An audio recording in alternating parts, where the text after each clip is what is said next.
तो अभी पिछली वीडियो में हमने फीमर का introduction, angle of inclination, angle of declination और we can say angle of torsion के बारे में डिस्कशन किया। साइड डिटर्मिनेशन के बाद एनाटॉमिकल पोजीशन को भी हमने डिस्कस किया। इस वीडियो में हम डिस्कस करेंगे इसके फीचर्स और अटैचमेंट को।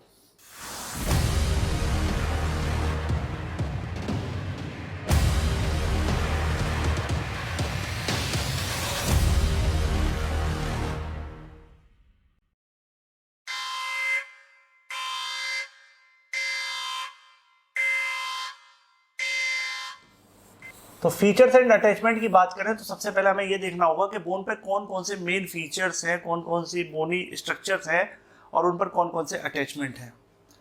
तो femur consist of 3 parts. The upper end of the femur has 5 parts, 5 structures, not part, sorry. Upper end of the femur है 5 स्ट्रक्चर। एक तो हेड होता है, या देखने के लिए आप देख सकते हो रेड कलर से आपको हेड दिख रहा है। दूसरा नेक होता है, आपको येलो कलर से नेक दिख रही है। इसके बाद ग्रेटर ट्रोकेंटर देखने को मिलता है, ग्रीन शेड से जो एरिया है, ये जो बॉडी स्ट्रक्चर है दैट इज ग्रेटर ट्रोकेंटर। उसके बाद लेसर ट्रोकेंटर आपको देखने को मिलता है, ये है आपका लेसर ट्रोकेंटर। नीचे की तरफ नेक के नीचे वाले एंड पर आपका लेसर ट्रोकेंटर है ब्लू कलर से, ठीक है। इसके बाद आपको इंटर ट्रोकेंट्रिक क्रेस्ट दिखेगी, ठीक है, और इंटर ट्रोकेंट्रिक लाइन दिखेगी। तो आपको इंटर ट्रोकेंट्रिक क्रेस्ट कहां पर दिखेगी, ये बात आपको याद रखनी है। ये क्रेस्ट आपको दिखेगी पोस्टीरियर सरफेस पर, और इंटर ट्रोकेंट्रिक लाइन कहां पर दिखेगी, ये एंटीरियर सरफेस पर। क्लियर? ये कहां पर दिखेगी, एंटीरियर सरफेस पर। ये पॉइंट याद रखना है, क्रेस्ट पोस्टीरियर सरफेस पर होगी और लाइन एंटीरियर सरफेस पर होगी, लेकिन होगी दोनों एक दूसरे के पीछे ही, ठीक है। यानी ग्रेटर ट्रोकेंटर और लेसर ट्रोकेंटर, या जहां पर आपकी नेक खत्म हो रही है ये बाउंड्री, तो इसको हमने क्या बोला, इंटर ट्रोकेंट्रिक क्रेस्ट, ठीक है। तो यानी कौन सा सरफेस हो गया, पोस्टीरियर व्यू है ये फीमर का। अगर मैं एंटीरियर में जाऊंगा तो क्या देखने को मिलेगा, इसी लाइन में पीछे की तरफ intertrochanteric line. Clear? Upper end of the femur है ना। इसमें सबसे पहला स्ट्रक्चर हम डिस्कस करेंगे हेड। हेड जैसा कि आप देख पा रहे हो यहां पर, ये है हेड, और यहाँ पर आपको क्या दिख रही है, इंटर ट्रोकेंट्रिक लाइन। तो आपको क्लियर हो गया होगा लाइन का मतलब है ये कौन सा व्यू हो गया, फीमर का कौन सा व्यू हो गया, ये फीमर का एंटीरियर व्यू हो गया। क्लियर? ये फीमर का एंटीरियर व्यू हो गया। क्लियर? तो ये लाइन यहीं से क्रॉस हो रही है, इसके पीछे की तरफ क्या थी, इंटर ट्रोकेंट्रिक क्रेस्ट। क्लियर है? इसके बाद हेड में अगर मैं बात करूं तो it forms about 2/3 of the sphere, यानी एक पूरे गोले का कितना एरिया बनाता है, ये पूरे गोले का 2/3 है ना।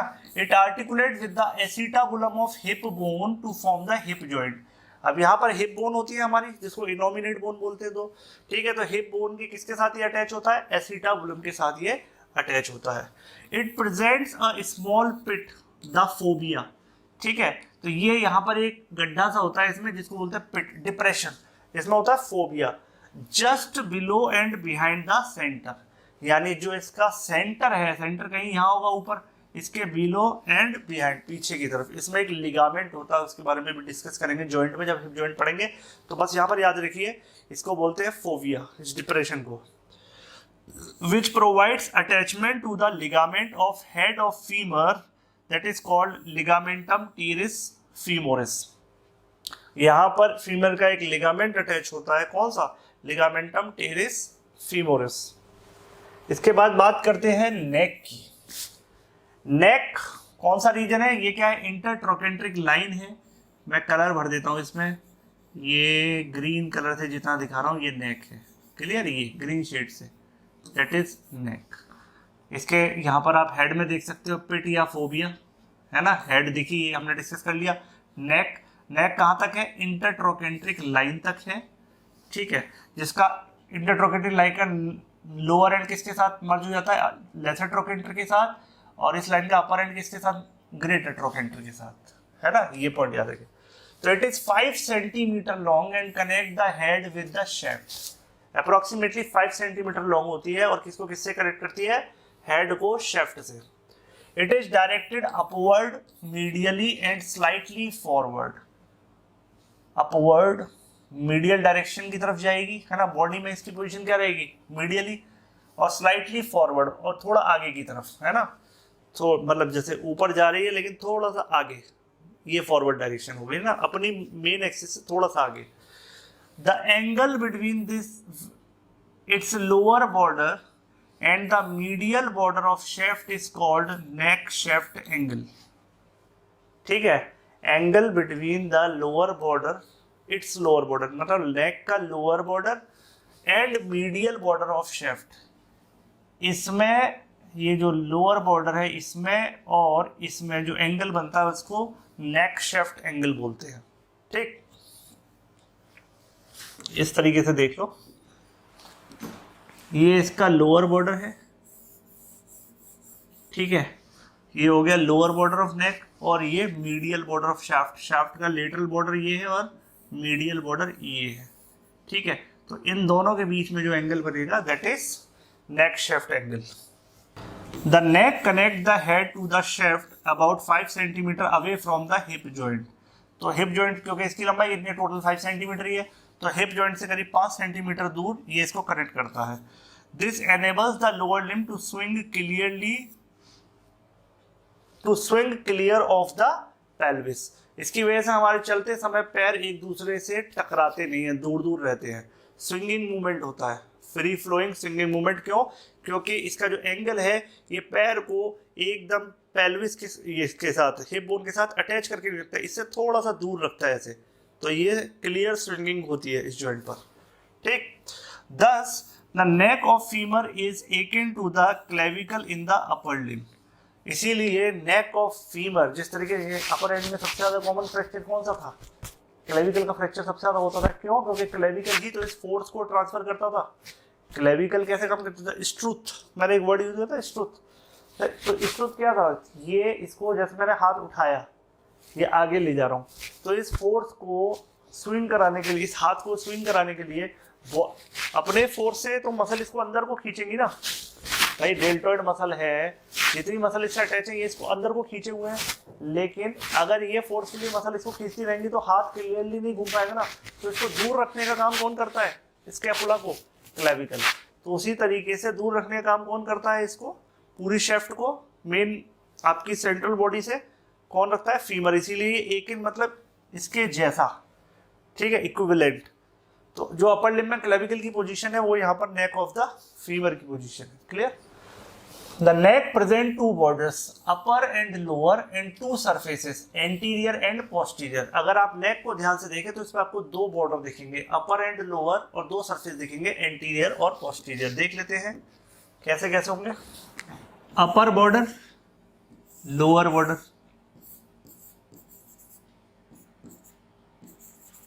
इंटरट्रोकेंट्रिक लाइन है, कौन से सरफेस पर होगी? क्रेस्ट कहाँ थी?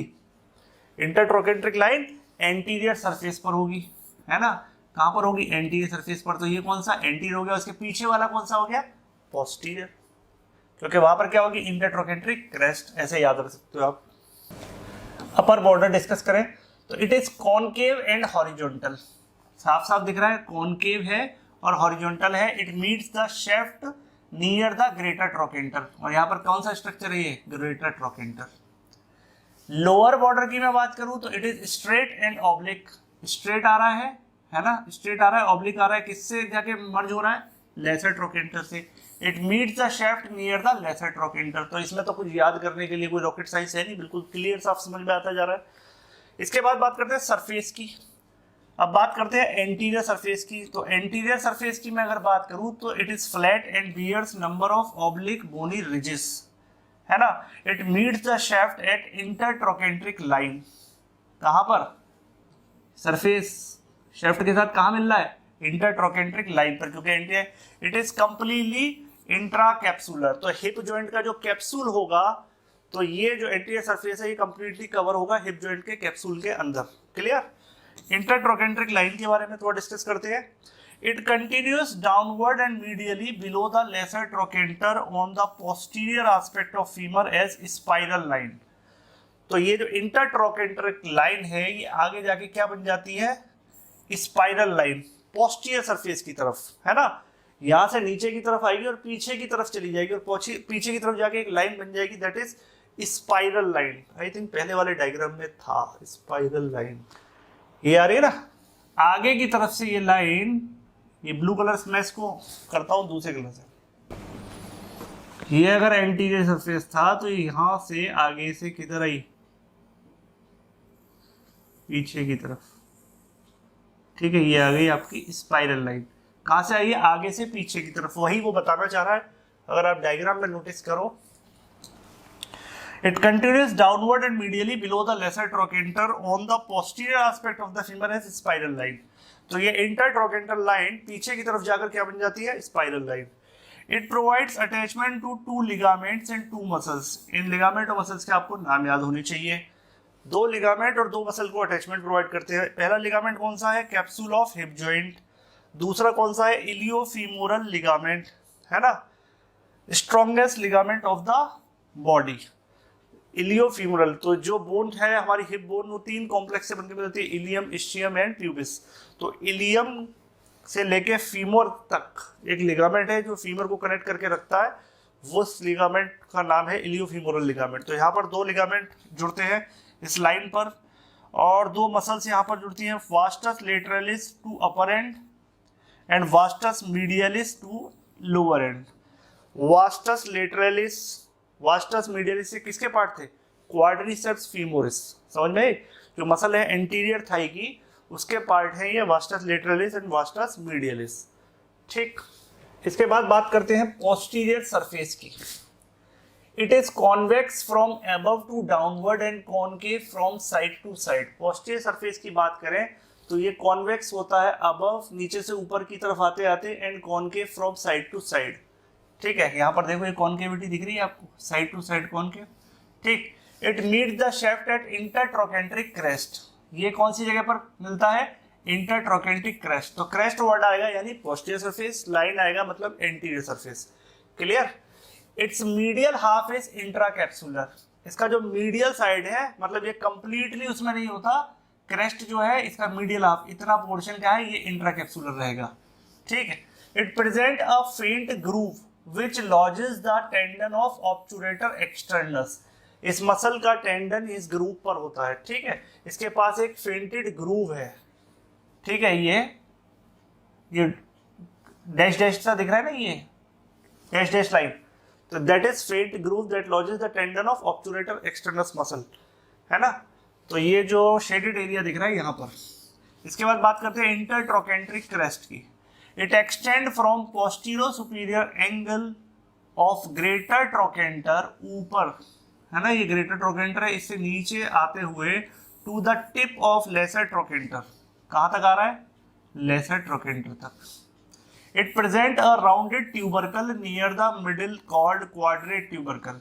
इसके मिड रास्ते पर यहाँ पर एक ये क्वाड्रेट ट्यूबरकल है, which provides insertion to the quadratus femoris. कौन सी मसल को इंसर्शन प्रोवाइड करता है, क्वाड्रेटस फीमोरस को, ठीक है, क्वाड्रेटस फीमोरिस को। ये पॉइंट याद रहेगा, क्लियर। क्वाड्रेट ट्यूबरकल कहां पर है, इस क्रेस्ट पे, ना कि लाइन पे। नेक के मेन पॉइंट हमने डिस्कस कर लिए। क्लिनिकल कोरिलेशन नेक का है ना, क्योंकि मैंने आपको बताया था neck is akin to clavicle, यानी फ्रैक्चर भी सबसे ज्यादा होगा। तो fracture of neck of femur, it is very common in elderly, particularly in women, due to osteoporotic changes in the neck. अब यहाँ पर ऑस्टियोपोरोटिक चेंज ज्यादा देखने को मिलते हैं, नेक रीजन जल्दी वीक हो जाती है, specially in case of women. Types of fracture की बात करें तो फ्रैक्चर में भी इंट्राकैप्सुलर और एक्स्ट्रा कैप्सुलर। इंट्राकैप्सुलर फ्रैक्चर कहाँ होगा, मतलब पूरे कैप्सूल यहाँ से कवर करेगा पूरे उसको अंदर से, ठीक है। कैप्सूल के अंदर से टूट सकता है, कैप्सूल के बाहर से भी। तो intracapsular fracture, the retinacular vessels the chief source of blood supply to the head are injured. तो कौन सी आर्टरीज ब्लॉक, कौन सी ब्लड वेसल्स इसमें हैम्पर होंगी, रेटिनाकुलर वेसल्स, जो किसको सप्लाई करती हैं, हेड रीजन को।